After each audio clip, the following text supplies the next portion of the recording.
अक्सर देखा जाता है महिला विरुद्ध अपराधों की शिकायत के बाद कहीं न कहीं जो आरोपी हैं, कथित आरोपी हैं, उनको लगातार चक्कर काटने पड़ते हैं। कई सप्ताह, कई महीने और यहाँ तक कि साल भी लग जाते हैं और कई मर्तबा ये भी देखा जाता है कि निरपराध जो शख्स है, वो भी पुलिस की ज़द में आ जाते हैं, गिरफ्त में आ जाते हैं, क्योंकि सही तरीके से जाँच नहीं हो पाती है। ऐसे में हरियाणा पुलिस के द्वारा एक और नया तरीका अख्तियार किया गया है, नया प्रोविज़न किया गया है, महिला विरुद्ध अपराधों को लेकर। क्या है वो तरीका, क्या वो प्रावधान है?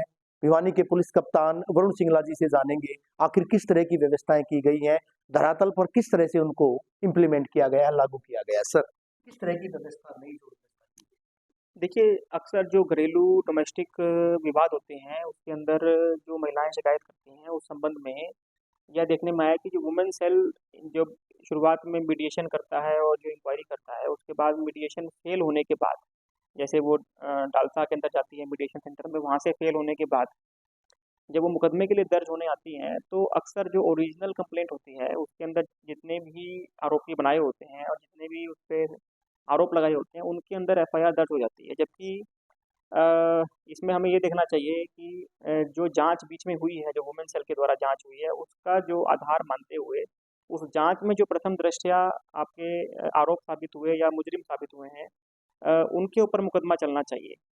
तो जिससे कि दोनों ही एक तो मुकदमे का निपटारा फ़ास्ट होगा, जिससे कि महिला को जो है इंसाफ़ जल्दी मिलेगा और साथ ही साथ जो है, जो आरोपी ऐसे हैं जिनके नाम जिनके खिलाफ़ कोई सबूत नहीं है, उनको भी किसी भी प्रकार के हरासमेंट से बचाया जा सकेगा।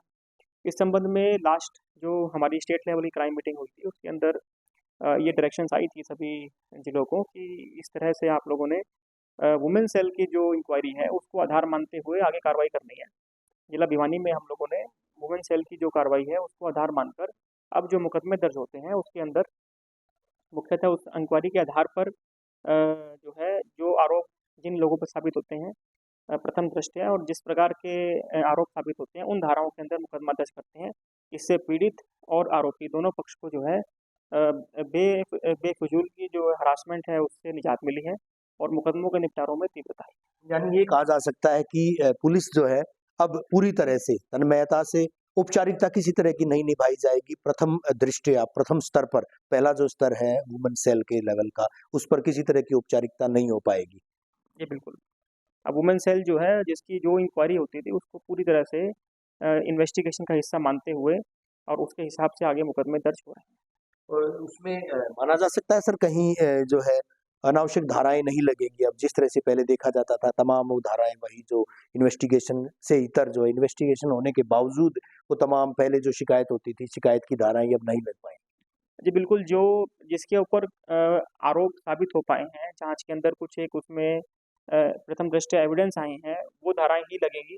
जो अनावश्यक हैं, जिनके कोई सबूत सपोर्टिंग डॉक्यूमेंट्स नहीं है, सपोर्टिंग एविडेंस नहीं है, उस तरह की धाराओं से आरोपी पक्ष को भी निजात मिलेगी। और इससे एक बात ये भी अच्छी है कि इस तरह के जो मुकदमे दर्ज होते हैं, उसमें उन मुकदमों का निपटारा भी काफ़ी तीव्रता से हो सकता है, जिससे कि जो पीड़ित पक्ष है, उसको भी इंसाफ जल्दी मिलेगा। यानी दर-दर की ठोकरें नहीं खानी पड़ेंगी। जी, बिल्कुल। शुक्रिया हमसे बात करने के लिए। तो नया प्रोविज़न, नई व्यवस्था पुलिस महानिदेशक ने हालाँकि तमाम ज़िलों को निर्देशित किया था। भिवानी में इस व्यवस्था को लागू किया गया है। भिवानी वो ज़िला जहाँ पर महिला सेल को पूरी तरह से अधिकृत किया गया है कि जाँच जो है वो पूरी पारदर्शिता से, पूरी निष्पक्षता से की जाए। साथ ही साथ जो भी आरोपी हैं, महज़ और महज़ आरोपियों के खिलाफ यानी जहाँ पर किसी तरह के कोई साक्ष्य मिलते हैं, सबूत मिलते हैं, उन्हीं के आधार पर उन्हीं के खिलाफ कार्रवाई की ताकीद की जाए, उन्हीं के खिलाफ कड़ी कार्रवाई अमल में लाई जाए। इससे ना केवल जो केसेज़ हैं, जो मामले हैं, उनका निस्तारण अतिशीघ्र संभव होगा, बल्कि साथ ही साथ निष्पक्षतापूर्ण तरीके से भी निस्तारण हो पाएगा। वीडियो जर्नलिस्ट सुमित अवस्थी के साथ रवि जांगड़ा, इंडिया न्यूज़, हरियाणा।